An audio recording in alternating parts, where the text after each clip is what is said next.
Hola, buenas noches.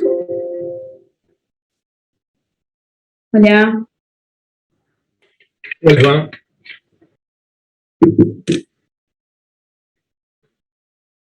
Bueno, esperamos un segundo que se terminen de unir. Profe, ¿qué código vamos a ver para para seguirlo en la compu? Civil y comercial principalmente. El artículo, perdón. Ahora les voy introduciendo. Bueno.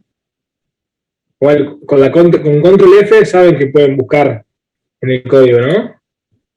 No sé, yo lo que hice fue abrir el código y siempre voy bajando, que con control, ¿qué dijo? Con la letra control F, ustedes pueden Sí. buscar dentro de la página y ahí pueden siempre acceder más rápido a lo que estemos estudiando. Hoy más o menos vamos a andar en el 1100 en adelante, si quieren ir llegando. Bueno, la clase de hoy, si no hay consultas o dudas sobre la anterior, vamos a avanzar en los contratos en particular, según habíamos comentado en la clase pasada. Si se acuerdan, habíamos hablado en la anterior clase de lo que es la parte general de los contratos, que yo les decía que rige para todos los contratos en particular. Habíamos hablado de la existencia de una clasificación, tanto normativa como doctrinaria, que dividía dentro de algunos de los criterios entre contratos que eran tipos o no tipos, o nominados o innominados. Esta clasificación, se le decía, tiene que ver con que había contratos que ya estaban predispuestos por la ley, que la ley ya se había encargado de determinar sus alcances, sus efectos y sus atributos. Si recuerdan, hablábamos de que en realidad uno puede contratar hasta donde le alcance la idea o su ingenio. Es ilimitada la posibilidad de hacer contratos siempre y cuando sean ajustados a la ley, no sean violatorios. Pero dentro de esta libertad contractual ya hay contratos que ya vienen predeterminados, en los cuales el legislador argentino se encargó de decir cuáles son sus extremos, cómo funcionan. La clase de hoy vamos a intentar desarrollar los más salientes que a ustedes más les van a servir en el futuro. Esto lo tenemos dentro del programa en la bolilla 15. Hablamos de contratos en particular. Como verán, es una bolilla extremadamente larga y naturalmente no la vamos a desarrollar entera. Yo sí lo que voy a hacer en este caso es acercarles un resumen de 2 o 3 carillas de cada uno de los contratos más importantes. Más allá de que si ustedes quieren leerlo directamente desde el código, van a encontrar de que están casi ordenados cronológicamente con el mismo orden que los tiene establecido nuestro programa.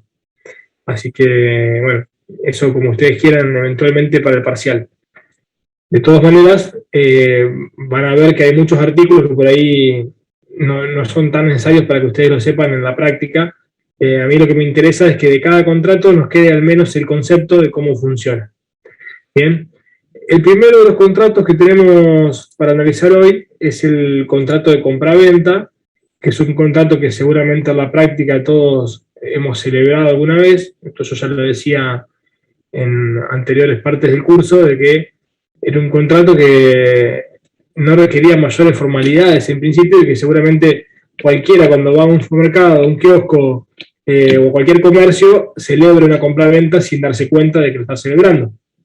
Bien, su regulación, esto para la pregunta que me hacía recién Gisela, la tenemos dentro del Código Civil Comercial y la tenemos en el artículo 1123.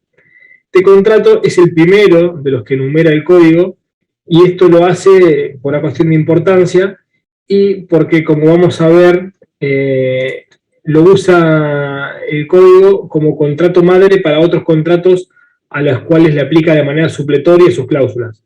Vamos a ver que hay contratos que son otros tipos contractuales, pero que aplica de alguna manera los principios que emanan de la compraventa.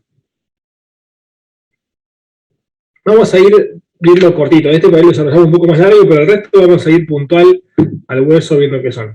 Bueno, la definición 1123.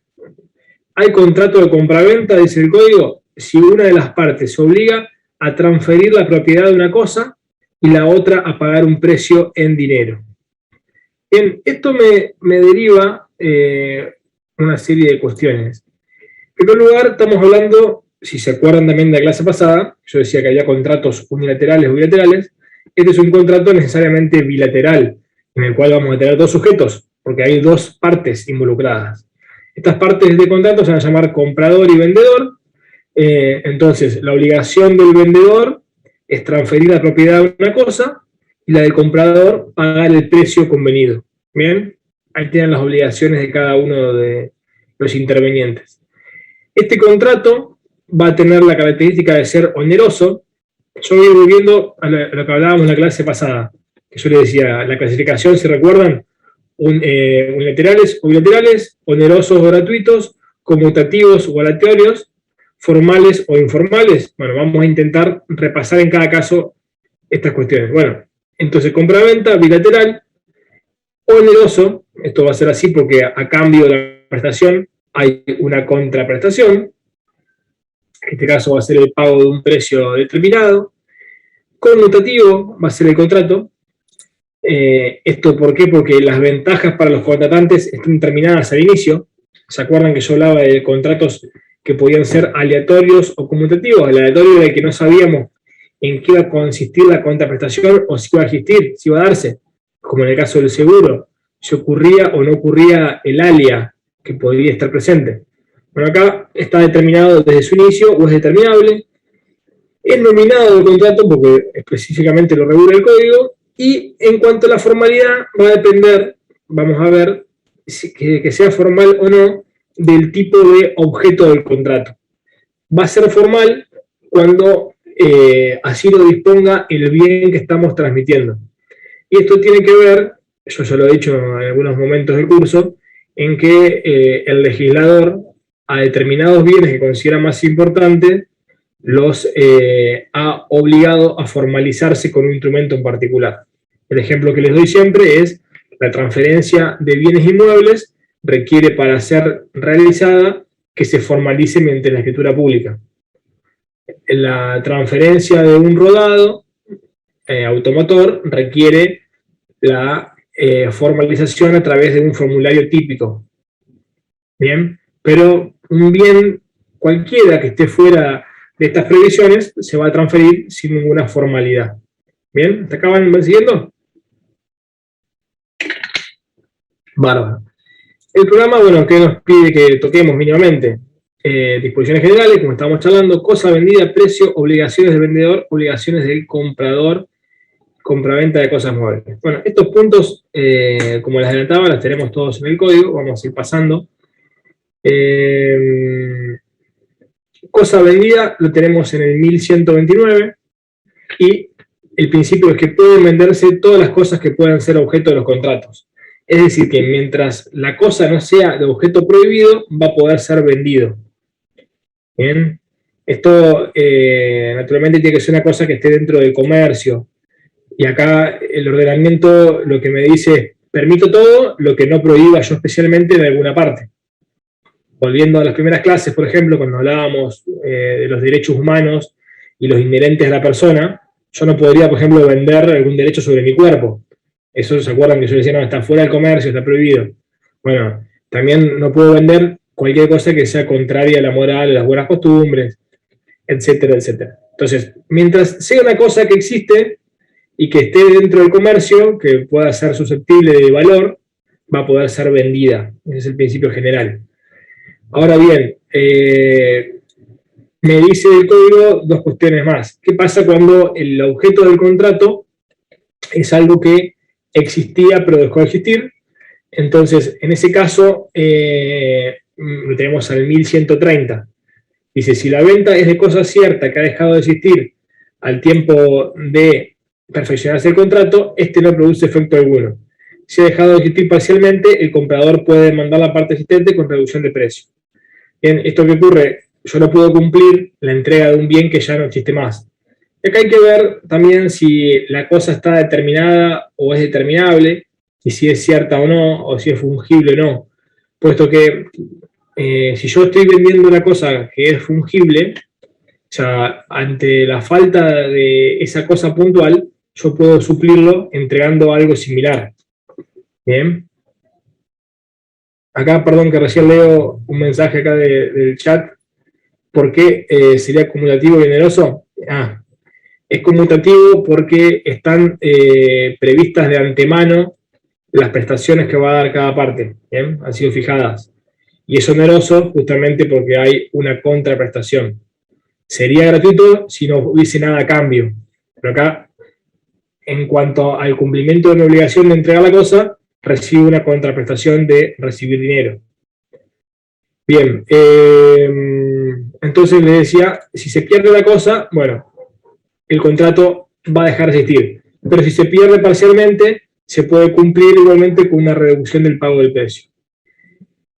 Después, si el objeto de la cosa fue algo que todavía no existe, es decir, la venta de una cosa futura, bueno, para que el contrato exista, se considera que hay una cláusula suspensiva. Es decir, si la cosa nunca existió, en el futuro el contrato no existe, pero si la cosa sí existe, ahí se cumple con la condición. Y por último, en este capítulo tenemos la venta de cosa ajena. Si lo que yo estoy vendiendo no es de mi titularidad, la venta va a ser igualmente válida, solo que va a considerar el código de que me estoy comprometiendo a conseguir que el dueño me la venda, me la transfiera. ¿Bien? Estas son tres particularidades entonces respecto de la cosa. En cuanto al precio, el precio puede ser determinado o puede ser determinable. Esto quiere decir que sea determinado cuando ya estuvo fijado al momento de realizarse el contrato, y determinable es si se están dando las pautas para que en el futuro sea fijado. Me pone que tengo conexión inestable, díganme si se corta. Sí, si puede repetir porque se cortó mucho lo último. Bueno, vuelvo. Les decía que el precio va a ser determinado o determinable. Determinado es si está expresado al momento de nacer el contrato, ya quedó fijo, y determinable es cuando no está fijado al momento de nacer el contrato, pero sí están dadas las pautas para que sea fijado con posterioridad. ¿Bien? Pero precio siempre tiene que haber, sea determinado o sea determinable. Si es determinable, puede ser determinable por un tercero o puede ser determinable por alguna circunstancia. El precio determinable por un tercero lo tenemos en el 1134, que dice: el precio puede ser determinado por un tercero designado en el contrato o después de su celebración. Si las partes no llegan a un acuerdo sobre su designación o sustitución, o si el tercero no quiere o no puede realizar terminación, el precio lo fija el juez por el procedimiento más breve que prevé la ley local. Bien. Por lo general, los contratos todos tienen la herramienta para determinar el precio. Bien, es muy raro que no tengamos la posibilidad de determinarlo. Lo que sí ocurre en Argentina es que muchas veces uno se tenga que valer de alguna herramienta o de algún artilugio para poder fijar los precios. El principal problema que tenemos es cuando uno determina un precio en nuestra moneda nacional y la obligación está diferida en el tiempo, es que muchas veces, producto de la devaluación que sufre la moneda, no llegamos a tener un contrato que sea aceptable por ambos contrayentes. Entonces, como tenemos la prohibición en nuestro país de indexar, es decir, de repotenciar el precio fijado inicialmente, muchas veces se utilizan cláusulas que, sin tener un precio fijo en pesos, hacen de herramienta para poder determinarlo en el futuro. Bien, esto es muy común, que lo veamos, lo vamos a ver en otros contratos. En el contrato de locación es donde mayormente se ven estas maniobras o herramientas para que el paso del tiempo no perjudique justamente esta relación conmutativa que teníamos al inicio. Bien. ¿Hasta acá se escucha bien? ¿Se va entendiendo? ¿Sí, no?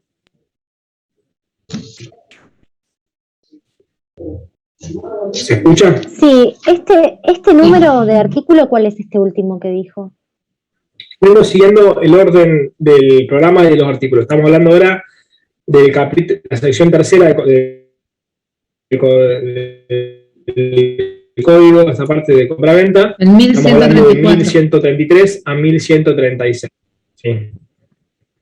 Perfecto. Bien. Bueno, avanzamos. Después tenemos las obligaciones del vendedor y del comprador. Acá yo les decía, esto era sencillo, la obligación del vendedor es de transferir la cosa, que va a incluir, bueno, todo lo que sea conexo. Mientras que la obligación del comprador va a ser de pagar el precio determinado. Y acá rige un poco lo que ya hemos visto de obligaciones.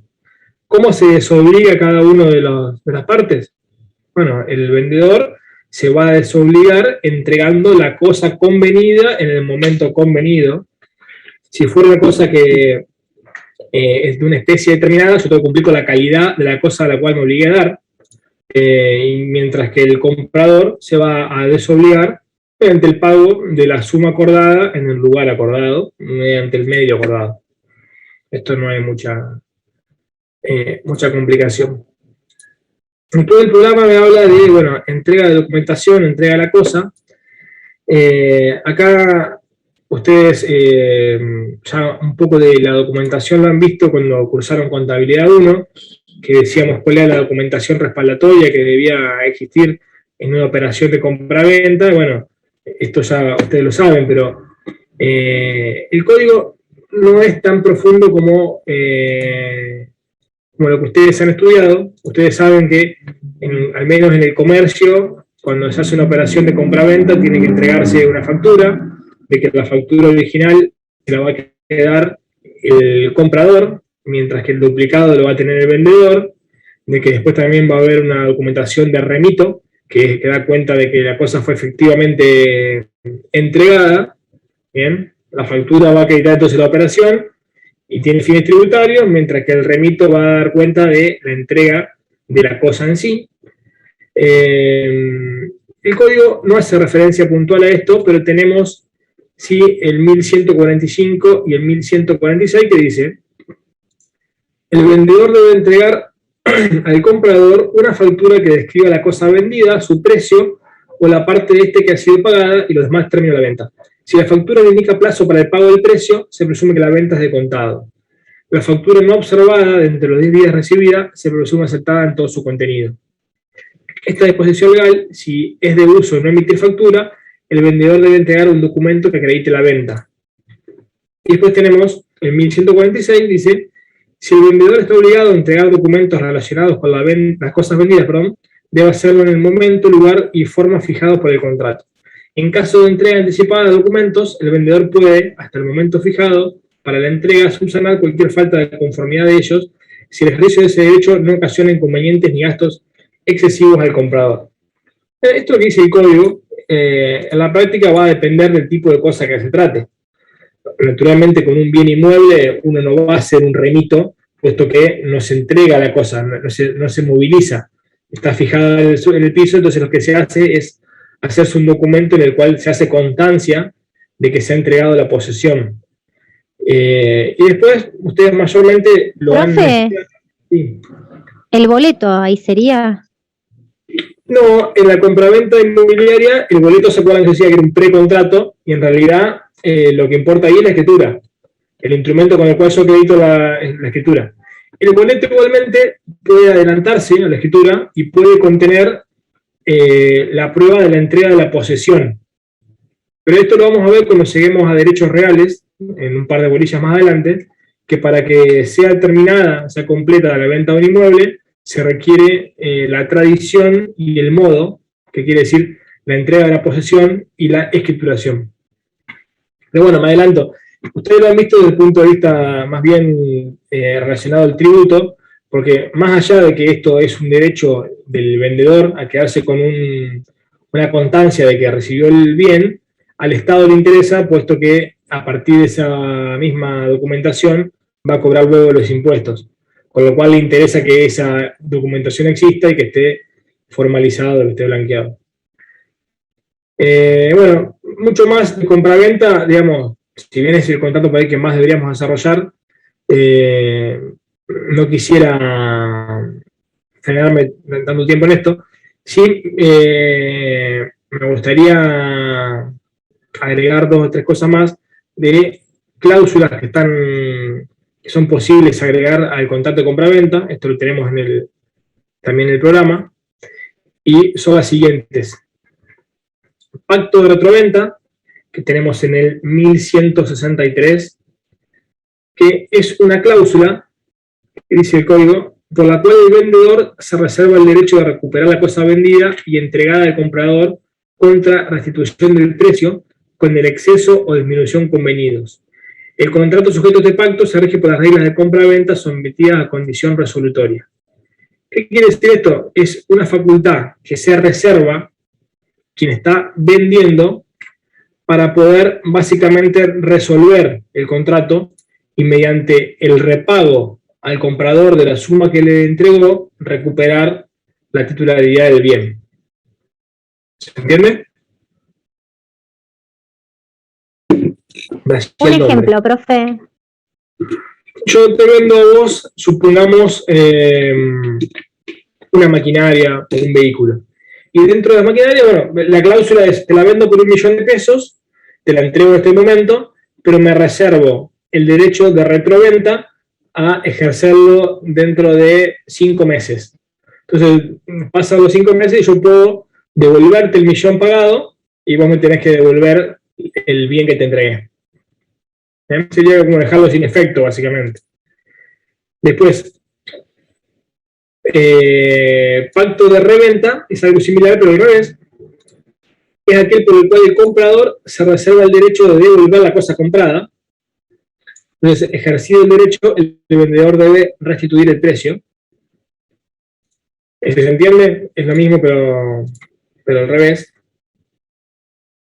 Acá a la pregunta de Juan Ignacio, no, porque en el de retroventa, en ambos contratos la operación se inicia y se termina. O sea, el vendedor entrega el bien y el comprador paga el precio. Solo que en un caso o en otro va a haber una facultad a favor del comprador o a favor del vendedor de volver a entregar lo recibido y que el contrato quede como no celebrado, prácticamente.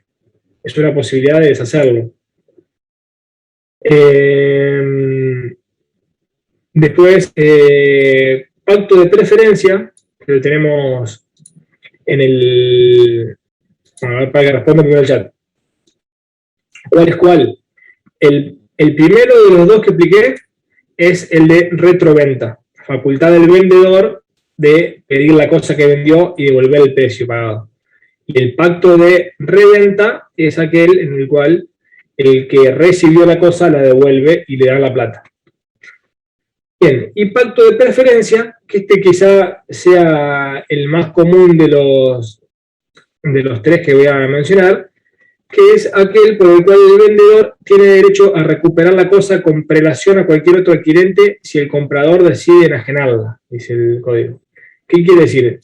Quiere decir de que en el supuesto de que la persona que me compra el bien la quiere poner de vuelta en venta, primero me va a tener que comunicar a mí, como vendedor, la intención de comercializarla y me va a dar a mí la posibilidad de igualar cualquier oferta que reciba de manera tal de que yo pueda estar primero como comprador.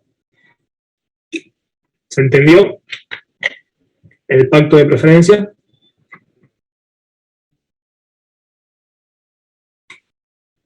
Ya mencionó, así avanzamos un poquito o no. No entendí yo. Bueno, va de vuelta. Es una condición que está puesta a favor del vendedor, por la cual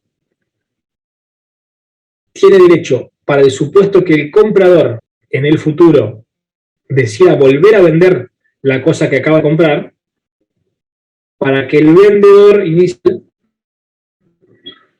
pueda comprarlo con previa a cualquier otro adquirente. Lo ponemos con un ejemplo si quieren. Vamos al caso que recién Gisela me está comprando esta maquinaria por 1.000.000 de pesos. Al momento de hacer la operación, yo me coloco una cláusula de preferencia.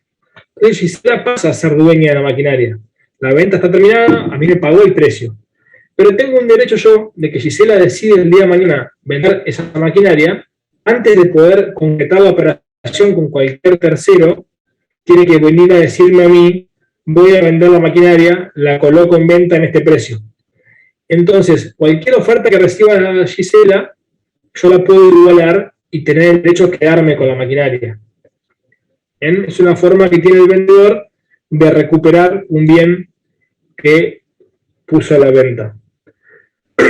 ¿Se entendió ahora? Es como una garantía, digamos, ¿no, profesor? Y en realidad no Sí, sería una garantía. Son derechos, son cláusulas que tienen que ver con el ejercicio de la operación. En este caso, es una facultad del vendedor para poder asegurarse de que él puede tener la cosa. ¿Por qué lo pondría esta cláusula? Uno puede poner porque quiere que la máquina la tenga Gisela y no que la tenga otra persona. Supongamos que yo soy una empresa que le vende la máquina a Gisela, que yo sé que no es competidora mía, pero yo no se lo quiero vender a mis competidores, se lo vendo solamente a Gisela porque es una persona del mercado con la cual me llevo bien y no me molesta que tenga la máquina, me la compra ella, pero no quiero que caiga en manos de mis rivales, de mi competencia. Entonces le digo, te la vendo, pero después vale con vos. Si vos querés, estoy yo para liberarla. ¿Bien? Sí, sí. Así que estas cláusulas, obviamente no son obligatorias, son facultativas, pueden ser incluidas dentro de la operación de compra-venta. Lo último que tenemos de este primer puntito es el boleto de compra-venta. Esto ya lo hemos charlado. El boleto de compra-venta no es un contrato en sí, sino que es una preparación de la operación para realizar la compraventa que viene posterior. Acá lo que me habla el Código Civil Comercial en este artículo, en el 1170, no es respecto de cómo se celebra, sino que me habla de el derecho que da el boleto de venta en el caso de quiebra. No se los voy a explicar en demasía porque por ahí los voy a complicar en cuanto a conocimiento. Quédense con que el boleto es, como le dije yo, un precontrato. En todo caso, el boleto es la promesa de los integrantes del contrato del día de mañana formalizar el contrato al cual se están sometiendo. ¿Bien? ¿Y por qué no hacen el contrato en ese momento? Porque le falta alguna de las formas. Por ejemplo, yo hago un boleto de compra-venta para vender un vehículo, supongan, o para vender un inmueble. Porque en el momento en que hago la operación, que me pongo de acuerdo, me falta algo. Por ejemplo, no sé, estoy inhibido y no puedo vender. Hago el boleto, me comprometo a levantar mi inhibición para dentro de un mes poder hacer la escritura. O vendo un bien que es sucesorio, que todavía no lo tengo en mi poder, pero entonces hago un boleto de compra-venta, ya recibo la plata, entrego la posesión y ya queda fijado el acuerdo y digo, bueno, en 3 meses, cuando termine la sucesión, hacemos la operación final mediante escritura y te das el saldo de precio y yo te entrego el bien. ¿Bien? ¿Se entiende? Es un precontrato. Vamos a otro. ¿Ven? Hasta acá esto es compra-venta. Pasamos. Recuerden que igual les voy a mandar después resúmenes de estos contratos. ¿Qué más nos pide el programa? Permuta. Bueno, fíjense que acá son muy escuetos los puntitos, pero bueno. El contrato de permuta es un contrato que yo les podría decir que es de los primeros que tenemos en la humanidad. O sea, no tanto como contrato, pero sí como forma de intercambio. Ustedes han conocido el inicio del comercio con el trueque. Ustedes lo han visto cuando vieron economía. Así es, Juan Ignacio. El trueque. Sí, macroeconomía, exactamente. Así funcionó, digamos, la economía de inicio. Yo tengo un excedente y quiero lucrar con ese excedente o quiero intercambiar, hago un trueque. En el caso de la permuta es el intercambio de un bien por otro. Ahora, las cuestiones de este intercambio tienen ciertos problemas que por ese motivo nació el dinero y por ese motivo existe la compraventa. La cuestión de que al permutar yo muchas veces no puedo dividir lo que permuto y no siempre el valor es equivalente. En permuta tiene que haber, digamos, un acuerdo y tiene... ¿Se corta el audio? Bien, ahí, ahora. ¿Ahí se escucha mejor?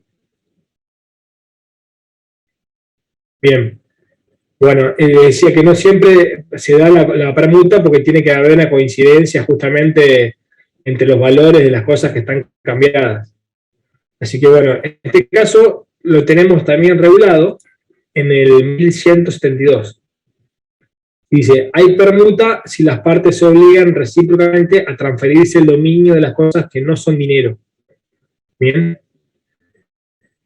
Ahora bien, acá esta cuestión, ¿qué es la diferencia entre compraventa y permuta? En lo que hasta ahora les dije. Son contratos muy similares, solo que a la compraventa yo entrego una propiedad a cambio de recibir dinero, y acá, en este caso, yo entrego una propiedad a cambio de recibir otra propiedad.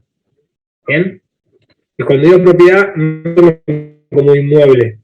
Me refiero a titularidad de un bien. Yo entrego un bien a cambio de otro bien. Salvo esto, son contratos prácticamente iguales. A tal punto de que son tan iguales de que las normas de la compraventa aplican supletoriamente a la permuta. Y acá hay una cuestión que tiene la legislación, cómo separamos a veces cuando hay compraventa y cuando hay permuta, si hay parcialmente entrega de dinero y parcialmente entrega de una cosa.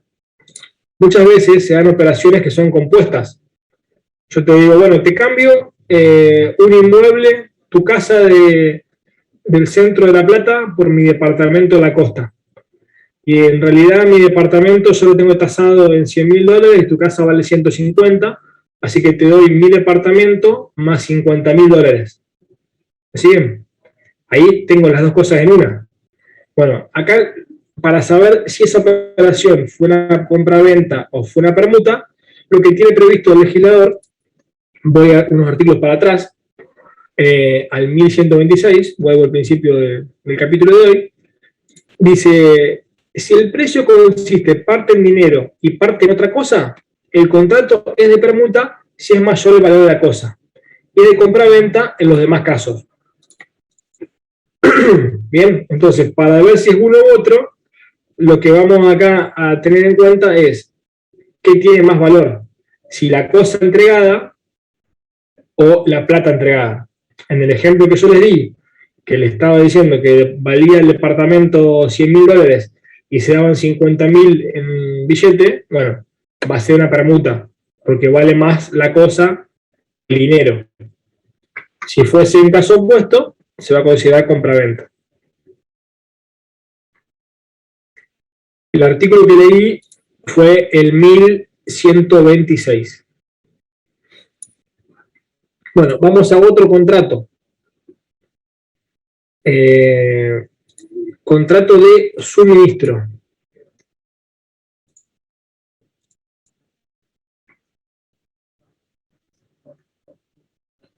Bien. Suministro lo tenemos en el 1176. Como verán, si ustedes me van siguiendo con el código abierto, están uno tras de otro los que tenemos en el programa. El contrato de suministro es un contrato que, si bien lo tenemos acá colocado en este orden, porque tiene cuestiones similares a la compraventa, nosotros en la Facultad de Derecho lo estudiamos no en la parte de contratos, sino en la materia que se llama Derecho Comercial, puesto que es un contrato de los que se denominan contratos de distribución. Es un contrato que tiene que ver con brindarle servicio a un comerciante principalmente, ¿bien? Para afectarlo a su esquema de producción. Dice el 1176, suministro es el contrato por el cual el suministrante se obliga a entregar bienes incluso servicios sin relación de dependencia, en forma periódica o continuada, y el suministrado a pagar un precio por cada entrega o grupo de ellas. Bien. Acá, de este contrato, acá, bueno, Belén, acá, no, artículo y Ignacio, ¿qué quiere decir sin dependencia? Bueno, el artículo que acabo de leer es el artículo 1176.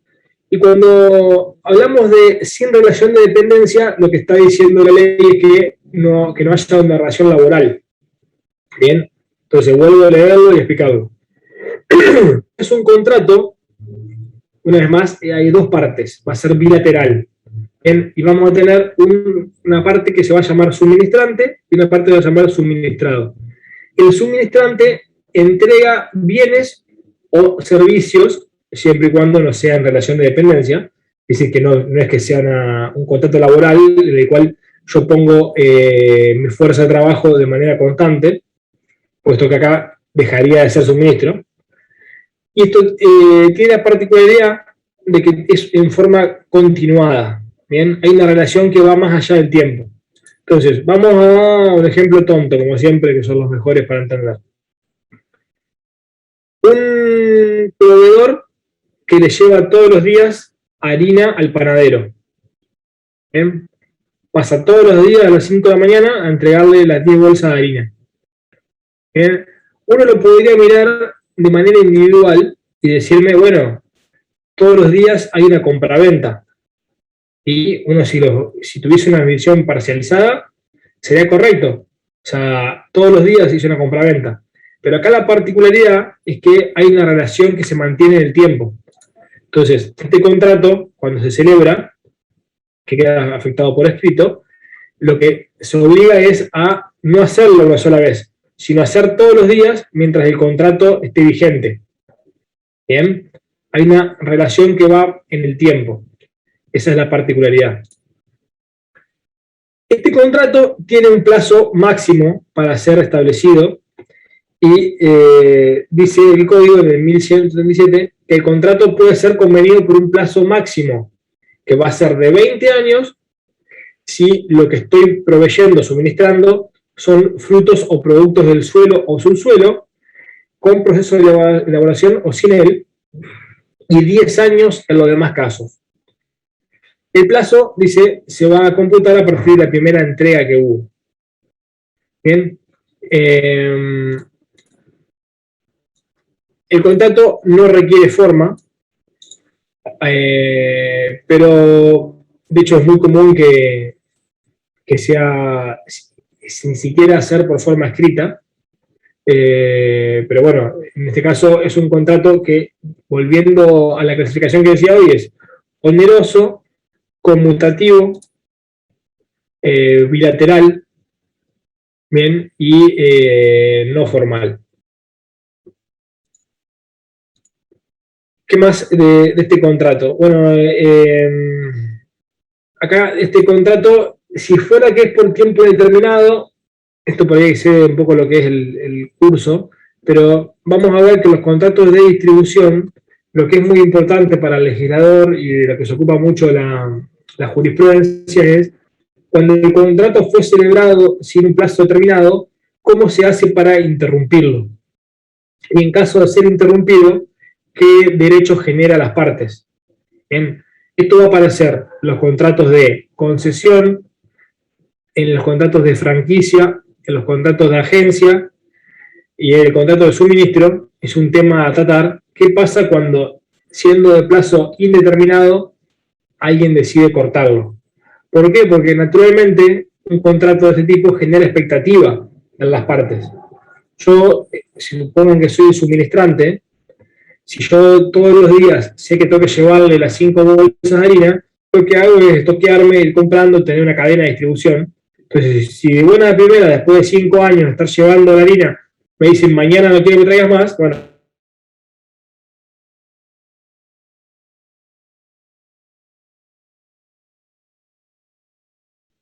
¿Se cortó? Y capaz que se quedó sin internet.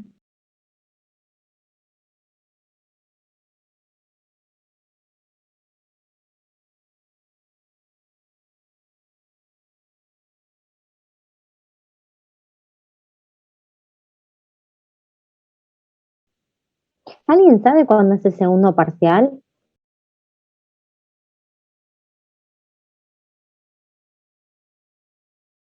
Nadie Está pasa. anotado en el grupo. Gracias, no lo había visto, ahí pusieron. Gracias.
Bueno, a ver, ahí se escucha.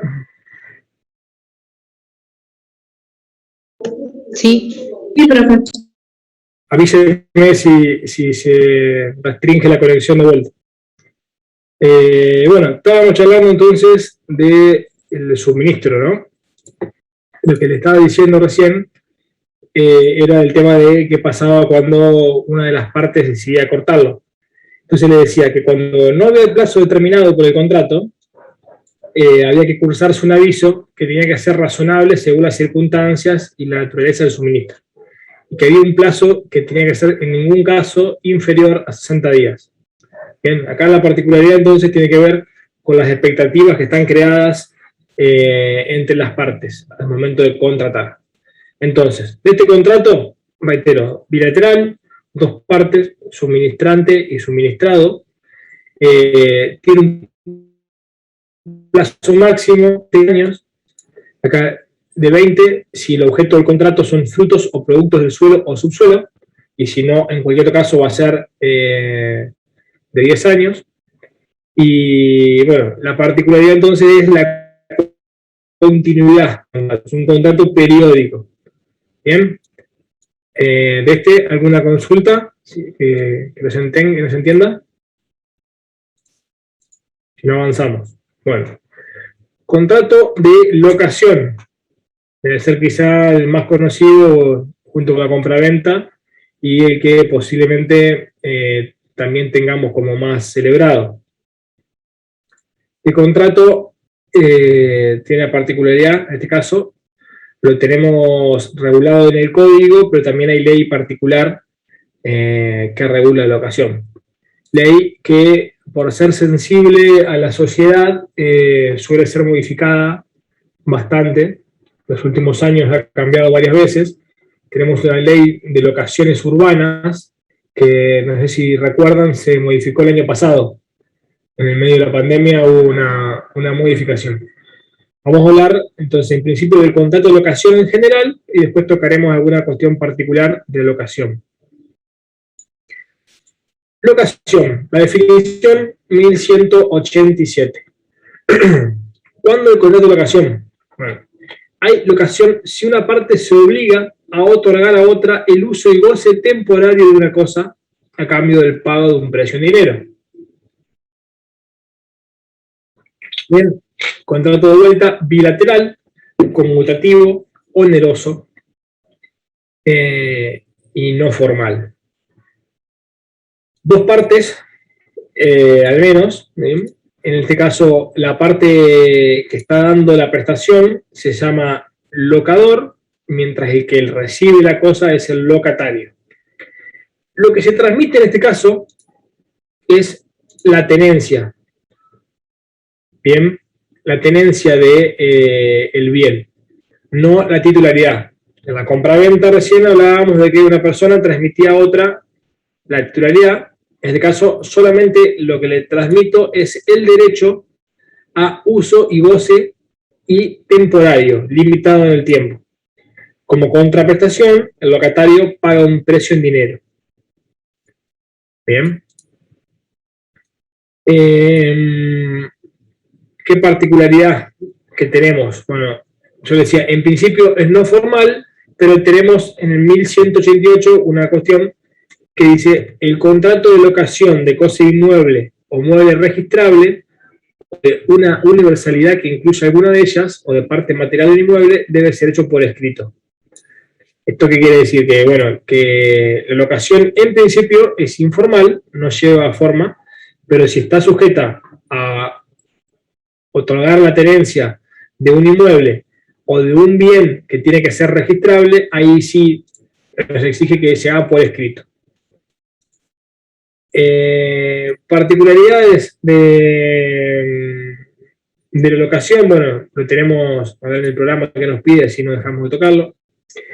Disposiciones generales del Código Civil y Comercial, objeto y destino, tiempo de locación. Bueno, le decía, está regulado en dos lugares, así que vamos a arrancar por lo que dice el Código Civil y Comercial. En cuanto a la fallecimiento de alguna de las partes del contrato, tenemos el 1189, que dice transmisión por causa de muerte, enajenación de la cosa locada, y dice, se transmite activa y pasivamente por causa de muerte y subsiste durante el tiempo convenido aunque la cosa locada sea enajenada. Bien, ¿esto qué quiere decir? Es un contrato personal, pero tiene ciertas particularidades. Si en el transcurso del plazo de locación, mientras se encuentra aún vigente el plazo, la cosa que estoy locando es transmitida porque fue vendida, ese contrato persiste con el nuevo adquirente. Es oponible al nuevo adquirente. Esto suele ser contrario a lo que ocurre en la práctica cuando uno, no sé si le ha tocado ser inquilino, pero muchas veces nos nos toca la consulta, dice, no, me tengo que ir del inmueble porque soy inquilino y lo vendieron al inmueble. Bueno, eso es indiferente que se venda, porque en definitiva el que compra un inmueble alquilado tiene la obligación de respetar el contrato hasta su terminación. Y en el caso de fallecimiento, el titular también va a continuar. Se transmite activa y pasivamente, dice. Objeto y destino. ¿Qué cosas pueden ser alquiladas? Bueno, acá vamos a ver que es muy parecido en cuanto a la compraventa. Dice, toda cosa presente futura cuya tenencia esté en el comercio puede ser objeto de contrato de locación. Se le corta. Se corta, profe. Mismas prohibiciones que tenemos para la compraventa. Bien. A ver. Capaz que si apaga la cámara, profe, se escucha mejor. Denme un segundito, a ver, pero ahí ustedes me dicen si mejora, pero es raro. Denme que voy a medir la conexión.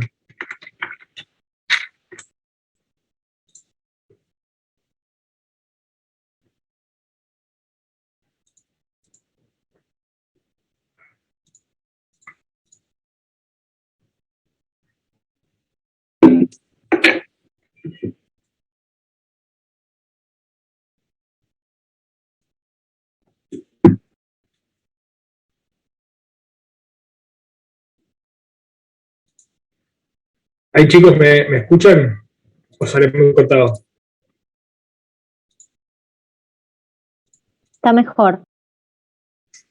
Bueno, mantengo así sin video, pero no sé, se ve que hay un problema de conexión porque de 300 megas que debía tener tengo 3 megas que me está tirando la conexión.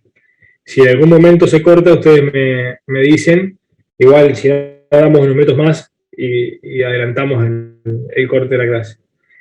Les decía entonces que las mismas previsiones que en el contrato de compra-venta, mientras esté dentro del comercio, la cosa va a poder ser objeto de alquiler. Bien.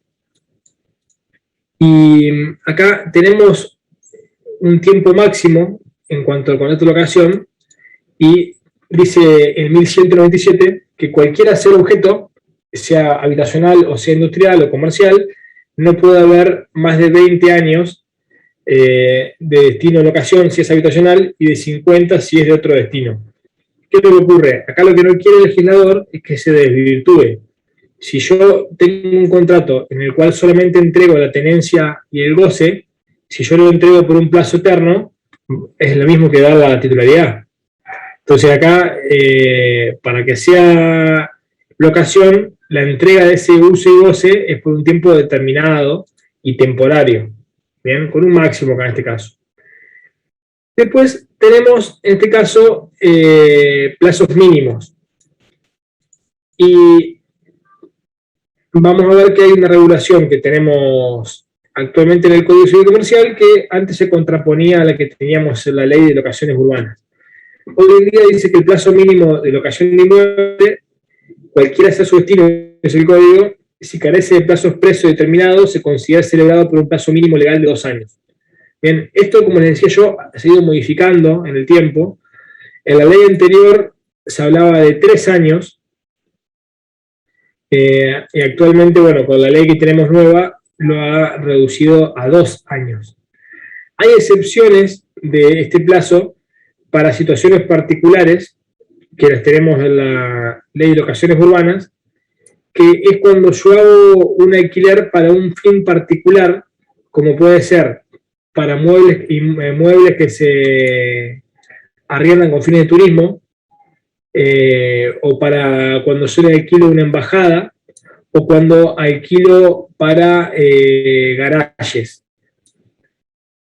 Bien, o también hay una particularidad para cuando alquilo para hacer un evento particular, o una feria, una fiesta, o un evento, ¿bien? Entonces, en principio, el plazo mínimo de 2 años, si es para un destino que no sea los mencionados. ¿Ahí cómo me escuchan? ¿Va mejorando o más o menos? No, bien, se escucha bien. Bueno, entonces, plazo máximo 20 y 50 años, dependiendo del destino. Plazo mínimo hoy en día 2 años, y hay excepciones que pueden ser perforado el mínimo, que reitero, locaciones turísticas, locaciones para eventos particulares, que pueden ser ferias o puestos de mercados, o food truck, por ejemplo, cosas que son hoy en día muy comunes. O los que están determinados en la ley, digamos, están enunciados en el artículo 2 de la ley de locaciones urbanas. Si no, 2 años. Si estoy comprendido dentro de las excepciones y me excedo los 2 años, se va a considerar que ha sido puesto por 2 años. Acá me dice por el chat de que otra vez está inestable. No, les propongo, si no se escucha bien, es un tedio para ustedes seguramente mantener la casa así. Si quieren, cortamos acá por hoy. Les mando resumen de lo que está acá dado, ahora por el WhatsApp, y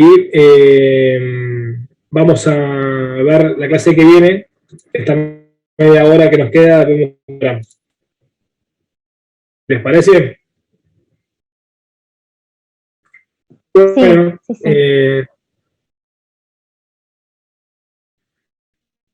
Esperamos entonces para la próxima. Nos vemos entonces el jueves. Bien, ahora les paso un resumen. Que tengan todos buenas noches. Buenísimo, profe. Nos vemos. Buenísimo. Hasta luego, gracias. Profe.